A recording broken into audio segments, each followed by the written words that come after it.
am Anne Slater, and this morning I'm wearing my Stewardship Associate hat.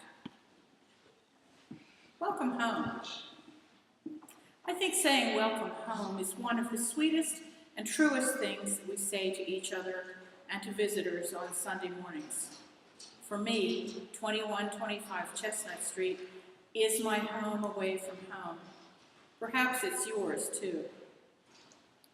I learned from a long ago summer sermon that a church community, like an education, like a friendship, is built on commitment. You can go to school every day for 25 years, but simply going does not get you a degree. You can see someone at church anywhere, a couple of times a week, but just seeing them doesn't make you friends. And you can attend church even 3 or 4 times a month for years. But if that's all you do, in the end, you're not really a part of the fabric of the church. It takes commitment and work. The work part can be simple.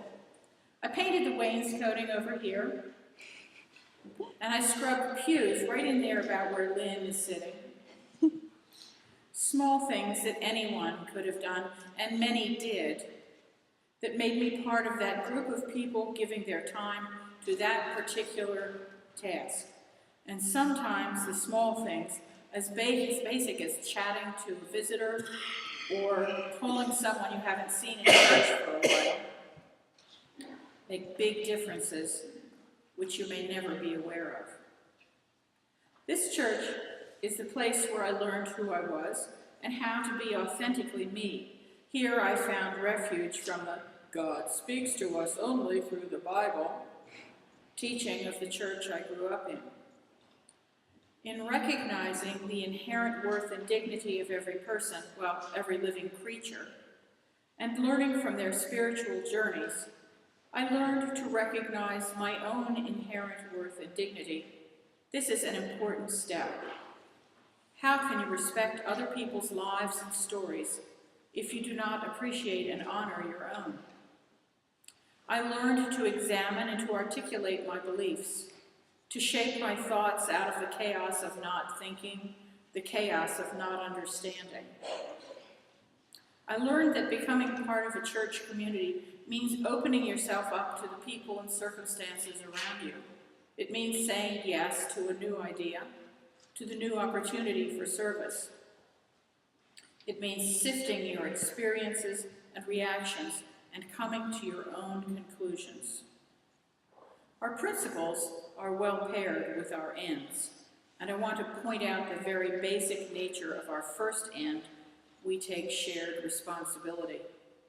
This means for ourselves and fellow congregants, spiritually, socially, and pragmatically, in order to create a community that gives us opportunities to teach and learn about fair trade food, to learn from one another, to serve on a committee, to be a reading buddy, or to sing in the choir. We must share responsibility for the annual budget: salaries, programs, supplies, UUA dues, JPD dues. We speak of giving generously, knowing that generosity is subjective. There are personal family responsibilities to be considered. But consider this: if I really care about this congregation, the whole church community is my family, and I have a responsibility to it.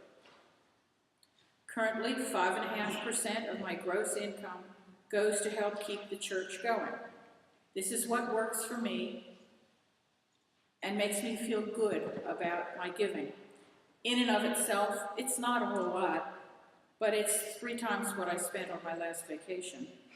And it makes bigger ripples in the pond than my vacation did.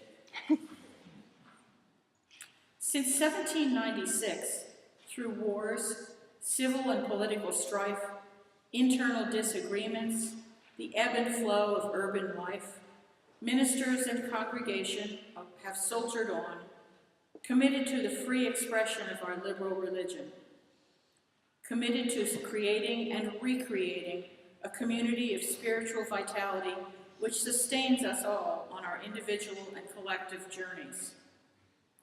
And it is not the individual ministers, board presidents, or parishioners who make it happen. It's all of us working together across the weeks and months, the years and decades. I have been sustained and richly rewarded over the past 50 years of my attendance, membership, and involvement here at First Church. Whether you know that you will be in Philadelphia for the next 50 years, or know that in a few years you'll be moving on to greener pastures, you can support this congregation now, creating your own place now and making room as the women and men of the 18th and 19th and 20th centuries did for the people who will come after you. And by making Unitarian Universalism your spiritual home, here, you will find your place in another branch of the family, everywhere you go.